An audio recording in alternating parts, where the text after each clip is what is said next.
Hello बच्चों, आज हम इलेक्ट्रिसिटी के टॉपिक को आगे लेके बढ़ेंगे, ठीक है। और आज हम स्टार्ट करने वाले हैं टॉपिक कम्बिनेशन ऑफ रेसिस्टेंस और रसिस्टर का। ये जो रेसिस्टेंट और रसिस्टर है बच्चे, इन दोनों के कम्बिनेशन के बारे में हम पढ़ने जा रहे हैं, ठीक है। ये जो हमारा रेसिस्टेंस है बच्चे, उसे हम दो तरीक़ों से कंबाइन कर सकते हैं, ठीक है। उसे हम दो तरीक़ों से कंबाइन कर सकते हैं। जो हमारे पास रेसिस्टेंस अवेलेबल रहता है उसे हम अपने कंडक्टर में दो तरीक़ों से कंबाइन करते हैं। अब पहला तरीका होता है बच्चों सीरीज में, और दूसरा तरीका होता है पैरेलल में, ठीक है। सीरीज में कनेक्ट करने से क्या होता है और पैरेलल में कनेक्ट करने से क्या होता है वो मैं आपको बताता हूँ, ठीक है। अगर हम लोग इंक्रीज़ करना चाहते हैं टोटल रेसिस्टेंस को, जो भी हमारा रेसिस्टेंस है उसका वैल्यू को अगर हम इंक्रीज़ करना चाहते हैं, तो जो भी हमारा रेसिस्टेंट रहता है, अलग अलग जो भी हमारे पास रेसिस्टेंस रहते हैं उसे हम लोग सीरीज में कनेक्ट करते हैं। और जब हम लोग रेसिस्टेंस को घटाना चाहते हैं, ठीक है, जब हम अपने रेसिस्टेंस के वैल्यू को घटाना चाह रहे हैं तो हम इंडिविजुअल रेसिस्टेंस को पैरेलल में लगाते हैं, ठीक है। तो ये तो हो गया बच्चों कि हम लोग कैसे लगाते हैं रेसिस्टेंस को और रेसिस्टर को, जो भी हमारा सीरीज में और पैरेलल में क्यों लगाते हैं, ठीक है। पहला, सीरीज में क्यों लगाते हैं। अगर हमें रेसिस्टेंस की वैल्यू को बढ़ाना होता हो तो जो भी हमारे पास इंडिविजुअल रेसिस्टेंस होते हैं, जो भी हमारे पास इंडिविजुअल रेसिस्टेंस होते हैं उसे हम लोग सीरीज में लगाते हैं, ठीक है, जिससे कि हमारा रेसिस्टेंस का वैल्यू बढ़ता है, ठीक है बच्चों।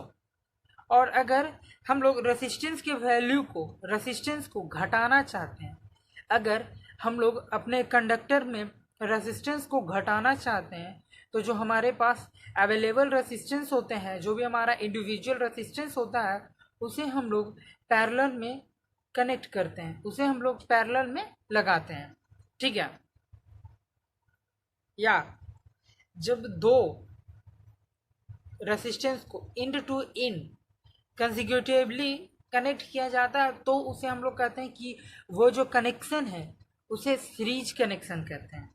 अगर हमें पता कैसे चलेगा बच्चों कि कौन सा कनेक्शन सीरीज है या फिर कौन सा कनेक्शन पैरेलल है, तो मैं आपको बताता हूँ कि अगर जैसे कि आपके पास मान लेते हैं कि दो रेसिस्टेंस है आपके पास, दो रेसिस्टेंस है, ठीक है, अलग अलग दो रेसिस्टेंस है जिसका इंड, दो रेसिस्टेंस का इंड कंसेक्यूटिवली अगर कनेक्टेड है तो हम उस कनेक्शन को सीरीज कनेक्शन बोलेंगे। अब वो कैसे कनेक्टेड रहेगा मैं आपको दिखाता हूं। जैसे मान लेते हैं ये हमारा फर्स्ट सीरीज हो गया, ठीक है, ये हमारा R1 हो गया, और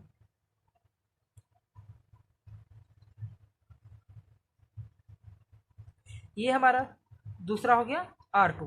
तो ये दोनों का देखिए बच्चे, ये R1 का ये पॉइंट और R2 का, इन दोनों के एंड को हमने कनेक्ट किया है, ठीक है, कंसेक्यूटिवली दोनों का एंड को हमने कनेक्ट किया है। तो इस तरह के कम्बिनेशन से हमें पता चलता है, जैसे कि आपको कोई भी सर्किट में इस तरीके के कम्बिनेशन दिखे तो आप डायरेक्ट बोलोगे कि वो जो कम्बिनेशन आप देख रहे हो वो सीरीज कम्बिनेशन है। तो इससे तो आपको पता चल गया कि कौन सा कम्बिनेशन सीरीज है, या फिर आपने अभी सीखा कि सीरीज कम्बिनेशन को आप कैसे पहचानते हो, पहचानने का तरीका हमने आपको बताया। अब है कि कौन से कनेक्शन को कैसे हमें पता चलेगा कि कौन सा कनेक्शन पैरेलल है। सीरीज को तो हम पहचान लिए, अब ऐसा थोड़ी है कि अगर इस तरीके से रहा तो भाई सीरीज है, और कैसे भी कनेक्शन रह गया तो हम उसे पैरेलल तो नहीं बोल सकते हैं। तो पैरेलल का भी एक तरीका होता है, ठीक है। अगर किसी दो पॉइंट के बीच में, दो रेसिस्टेंस कनेक्टेड है तो उसे हम लोग पैरेलल कॉम्बिनेशन बोलते हैं। किसी दो पॉइंट के बीच में अगर दो या फिर दो से ज़्यादा भी अगर रेसिस्टेंस आपके पास है, अगर आप उसे किसी दो पॉइंट के बीच में कनेक्ट कर रखे हो तो हम उस कनेक्शन को पैरेलल कनेक्शन या फिर पैरेलल कॉम्बिनेशन बोलते हैं। जैसे कि अगर आप बोलोगे कि सर ये पैरेलल कॉम्बिनेशन होते कैसे, ठीक है, तो देखिए हमारे पास ये पॉइंट हमारा ए है और ये पॉइंट हमारा बी है, ठीक है। ये पॉइंट हमारा ए हो गया और ये वाली पॉइंट हमारी बी हो गई, ठीक है। अब इन दोनों के बीच इन दोनों के बीच आपके पास दो रेसिस्टेंस होना चाहिए। तो जैसे कि अगर हम एक रेसिस्टेंस, ये हमारा R1 हो गया, ठीक है,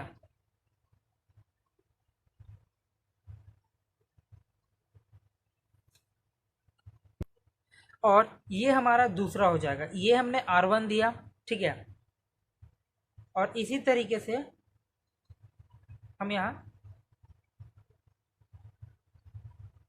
दूसरा भी कंबाइन कर दिए, ये हमारा R2 हो गया, ठीक है। तो देखिए ये जो दोनों हमारे पास रेसिस्टेंस हुए बच्चे, यहाँ हमारा R1 और R2 हुआ, ये हमारा पैरेलल में है, ठीक है, ये हमारा पैरेलल में है। क्योंकि देखिए ये हमारे पॉइंट ए और पॉइंट बी के बीच, हमारा पॉइंट ए और पॉइंट बी के बीच में दो रेसिस्टेंस का कम्बिनेशन है और ये दोनों एक दूसरे का पैरेलल भी हो जाता है। आपको डायग्राम से भी लग रहा होगा कि ये पैरेलल है, ऐसा नहीं है कि सिर्फ डायग्राम से हम इसे कर सकते हैं। जैसे कि ये पॉइंट हमारा ए हुआ और ये हमारा पॉइंट बी है, तो इन दोनों के बीच का ये जो दोनों हमारा कम्बिनेशन है बच्चों, दो रेसिस्टेंस का कम्बिनेशन है, उसे हम लोग पैरेलल कम्बिनेशन कहते हैं, ठीक है। और पैरेलल कम्बिनेशन का हम लोग किस लिए इस्तेमाल करते हैं, टू लेस रेसिस्टेंस। देखिए टू लेस रेसिस्टेंस, या फिर आप इसको बोल सकते हो डिक्रीज रेसिस्टेंस, ज़्यादा सूट करता है डिक्रीज, ठीक है। और हम लोग सीरीज का इस्तेमाल कब करते हैं, जब हमें रेसिस्टेंस में इंक्रीज लाना होता है, ठीक है, इंक्रीज इन रेसिस्टेंस। तो बच्चे हमने अभी देखा कि जो हमारा रेसिस्टेंस होता है वो दो कम्बिनेशन के थ्रू दो तरीकों से कंबाइन होता है। पहला हमारा होता है सीरीज कम्बिनेशन और दूसरा होता है हमारा पैरेलल कम्बिनेशन। बच्चे हम लोग सीरीज कम्बिनेशन का इस्तेमाल करते हैं अपने रेसिस्टेंस को बढ़ाने के लिए और हम लोग पैरेलल कम्बिनेशन का इस्तेमाल करते हैं अपने रेसिस्टेंस को घटाने के लिए, ठीक है। अब हम ये देखते हैं कि जो हमारा रेसिस्टेंस होता है जो कि सीरीज में कैसे कनेक्टेड होता है। इसमें होगा क्या बच्चों कि जब आपके पास, अगर मान लेते हैं कि दो आपके पास individual resistance R1 and R2 है, ठीक है, और आप उसके इंड पॉइंट को, आप उसके अंतिम छोर को, इंड पॉइंट को कंसेक्यूटिवली कनेक्ट कर रहे हो। जैसे कि R1 का इंड पॉइंट R2 के स्टार्टिंग पॉइंट से कनेक्ट है, तो बच्चे दोनों का यहाँ देखिएगा दोनों इंड ही है। एक तरीके से हम बोले कि दोनों हमारा इंड पॉइंट है, इंड टू इंड। जैसे हमारा R1 का इंड हो गया और R2 का भी तो इंड हुआ ना, ऐसा थोड़ी है। तो ये जो हमारा स्टार्ट इंडिंग पॉइंट है, इन दोनों के कम्बिनेशन को हम लोग सीरीज कम्बिनेशन।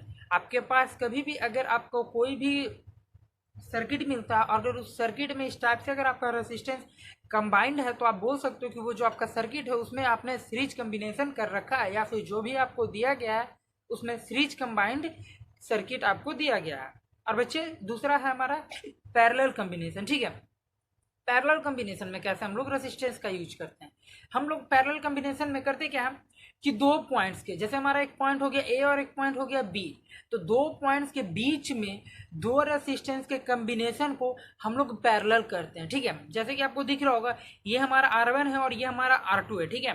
तो इन दोनों पॉइंट ए और पॉइंट बी के बीच हम इन दोनों को कनेक्शन किए, तो बच्चे ये जो हुआ हमारा पैरेलल कम्बिनेशन हो गया, ठीक है। अब हम लोग थोड़ा एक्सप्लेन में देखेंगे कि सीरीज में क्या होता है और पैरेलल में क्या होता है। तो स्टार्ट करते हैं बच्चों रेसिस्टेंस इन सीरीज, ठीक है। चलिए तो अब हम लोग देखते हैं कि जो हमारा रेसिस्टेंस सीरीज में होता है कि उसे कैलकुलेट कैसे करते हैं, ठीक है बच्चों। तो ये जो हमारा कम्बिनेशन होता है रेसिस्टेंस का, जो भी हमारा कनेक्टेड होता है सीरीज में, उसका हम लोग इंडिविजुअली सम निकाल देते हैं, ठीक है। ये हम कैलकुलेट करते हैं law of combination of resistance in series के थ्रू, ठीक है। इसमें होता क्या है कि the combined resistance of any number of resistance connected in series in equal to the sum of the individual resistance।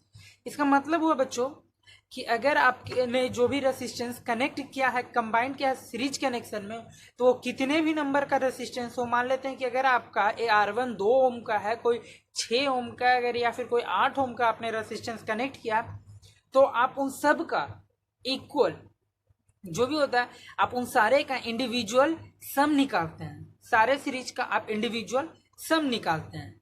ठीक है, जैसे कि आपने कनेक्ट किया है, मान लेते हैं एग्जांपल लेते हैं कि आपने R1 R2 R3 R4 एट एक्स्ट्रा आपने इन्फिनाइटली अगर कनेक्ट कर रखा है, तो उनका जो कॉम्बिनेशन रेसिस्टेंस आएगा वो हो जाएगा आपका